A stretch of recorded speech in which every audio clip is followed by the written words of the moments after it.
A few years ago, when this whole discussion began, it cost as much as 12 times as much for a European company to outsource to the Western Balkans. It took them an extra 2 months in some countries if they decided to outsource a simple production facility in the Western Balkans.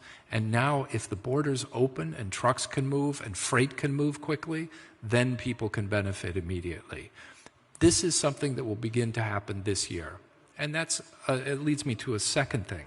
How do we know this will work when many other initiatives founder on the political divisions that we know are in this region? In this program, no one can veto anyone else. Each country is responsible for its own reforms and for working with as many of its neighbors as it can.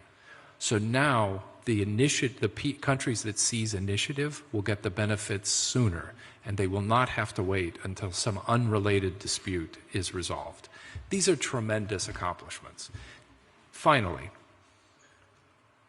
we will be accountable in this process. So the leaders agreed today to set up a working group that will work continuously on the payments area, the green lanes, and then other ideas as they're developed. The leaders will meet regularly to review progress and resolve any political disputes that are in play, that remain. With that kind of focus, the European Union estimates that it will be able to see results, see money in people's pockets, sometime this year, both in terms of investment by the EU, assistance to be able to make the single market work, but also then benefits from the access to the single market that will come from these reforms. This work will be done transparently. We'll talk about it regularly. You'll see what progress we're making. Some countries in the region will move ahead more quickly. Some countries might lag on some initiatives and will get fewer benefits. And it'll be up to the citizens of each country to decide whether they like what their government is doing to take advantage of this opportunity. As the United States, we feel it's in our interest that the interests of the citizens of the Western Balkans be satisfied and that we see the governments move closer to integration in Europe. So it's fitting for me to be here this week in Skopje with the Prime Minister in his last international meeting in this mandate, but that we commit that North Macedonia and the United States will continue to work together on the country's trajectory into Europe. The people of this country will have a clear choice sometime in the next months between a vision that knows how to go to Europe and something else. That will be up to the citizens to decide. With the U.S., from the U.S. standpoint, we very much want to see North Macedonia become a part of Europe as soon as possible. So I'm pleased to be part of this initiative. Thank you. Благодарам. Момент. Предвидени се две прашања, еден за гостинот и еден за премиерот Ковачевски. Сител телевизија. Добар ден, Ивана Соколоvić, најдова Сител телевизија. Имам прашање до премиерот Ковачевски, политичко, во однос на случувањето во нашата држава. Дали останувате на ставот дека би предложила техничка влада без опозицијата и колку тоа ги исполнува целите за кои што таа е формирана, дали вие сте гледали лично како министр бидејќи излегува такви информации и би замолила само за коментар од господинот Обрајан, дали се точни информациите дека меѓународниот фактор притиска да биде подпишан нон-пейпер на албанските политички партии со кои што тие ќе се уврзат да не коалицираат со партија која што во следните 6 месеци после изборите нема да спроведе уставни избори. Благодарам. Прашањето, прво да ви одговорам дека не знам, ја не сум ги видел тие шпекулации кои што ги стумувате. Ја нема да бидам министер во техничката влада. Туку ќе ја предводам кампањата на Социјалдемократскиот сојуз на Македонија и коалицијата на предстојните избори. Во однос на техничката влада, таа е законска обврска и сите кои што учествуваат во техничката влада, тоа се политичките партии од власта и од опозицијата, треба прво да ги предложат своите кандидати и второ да ја подржат владата во парламентот. Сметам дека има доволно денови до недела тие формалности да се завршат и во недела да имаме гласање со кое што ќе добиеме техничка влада која што ќе ги спроведе изборите. Секој треба да работи во согласност со закон и во согласност со демократските принципи, предлагате министри и нормално ги поддржувате тие министри бидејќи не можете да очекувате да предложите министри, а некој друг да ги поддржува вашите министри. Такво нешто не постои во светската пракса и сметам дека има доволно денови за да тоа се направи до недела.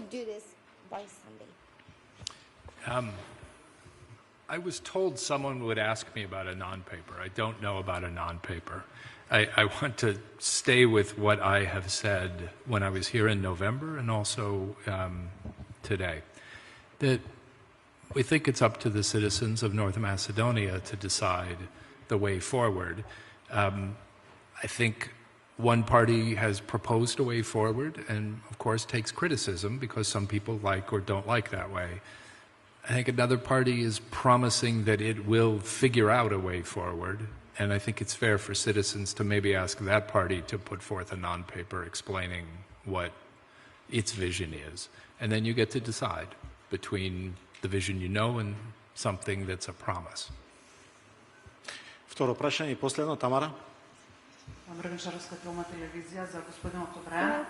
Дали после 2 години од објавувањето на првите имиња на црната листа, американска листа од Стейт Департментот, сте задоволни што македонската влада реши да го инкорпорира црната листа во своето законодавство и дали тоа ќе биде доволно за борбата против корупцијата и кога може да очекуваме проширување на црната листа со имиња од Македонија.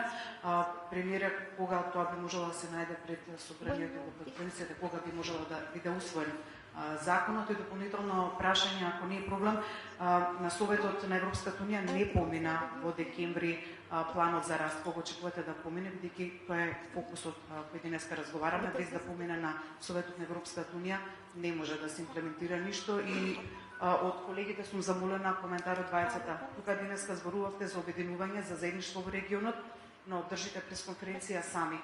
Иако беше најавено дека ќе биде заедничка пресконференција на сите лидери од регионот. Зошто не одржана и како го коментирате тоа? Благодарам. Пресконференцијата не се одржа во толкав формат со оглед на време траењето и на тоа дека дел од лидерите требаше да заминат и затоа во исто време се држа пресконференции секој за медиумите кои што има интерес да ги следат нивните изјави. Меѓутоа вие можевте да видите и самите дека состанокот помина во исклучително позитивна и конструктивна атмосфера и вчерашната неформална вечера и секако денешниот состанок кој што беше пренесуван преку медиумите. Во однос на имавте неколку прашања. Микрофонот вемо. Да, законот веќе информираше, владата информираше дека е подготвен закон, односно измени на законот за рестриктивни мерки кој што го има Република Северна Македонија со вклучување на рестриктивни мерки воведени од страна на Соединетите Американски држави и Велика Британија. Истиот поминува низ процес на усогласување со позитивните законски процеси на нашата држава и штом тоа ќе биде направено, бидејќи веќе е поминат низ владина процедура, ќе биде доставен до пратениците во собранието. За такво нешто нема ограничување, бидејќи не идеме на редовни избори, парламентот непречено ќе работи, така да сметам дека во наредниот период тој закон ќе се најде, а претходно ќе биде усогласен со законските прописи во државата и ќе се направи усогласување, односно предлог усогласување и на други закони на кои што ваков закон влијае во текот на неговото воведување. Во однос на планот за раст, вие знаете дека тој план за раст беше представен од страна на председателката на Европската комисија Урсула фон дер Лејен и согласно со процедурите на Европската унија тој секако дека ќе се најде на една од наредните седници на Европската комисија, со оглед на тоа дека Европската комисија работи сигурно до јуни и тоа зависи од нивниот распоред на одржување на состаноците. Wait, you got a lot of questions. Let me try. I'm not going to comment on the legislative processes of either North Macedonia or the European Union. Just to get to the substance in the questions. The growth plan, European Union leaders have a great deal of confidence, and I've heard from leaders across the spectrum that they have confidence that the growth plan will be adopted. It's an innovative approach. It sparks business involvement, and that's of interest to leaders across the political spectrum. The question on the role of U.S. sanctions in fighting corruption is a complicated one. We see sanctions as a piece of a strategy to address corruption, state capture, favoritism, all of the problems that affect many, many countries, including in this region. So I'm grateful that the government has begun this particular program to work on the issue of corruption. A list is a list. It's always under study and evolution. Our goal is to see a change in behavior by the individuals on the list and by those associated with them. That sometimes means more names get added to the list or people come off the list. So the list, but it's a tool as part of a broader strategy. And so that's what we want to see, is people getting used to using all of the tools that are available to fight corruption and keeping that commitment foremost in the formation of a new government. Тук е краят на днешната. Да затваряме кратко прашање на колегата. Урдо. Thank you very much, Mr. O'Brien and Mr. Prime Minister. How do you see, Mr. O'Brien, the perspective between Kosovo and Serbia, and what is your message towards Mr. Kurti and Mr. Vucic? Thank you very much. We strongly support the roadmap that was agreed in this country again at Ohrid last March, and we believe both countries need to work through the dialogue process to implement the roadmap fully. Благодарам, почитувани, тука е крајот на оваа пресконференција. Благодарам за вниманието.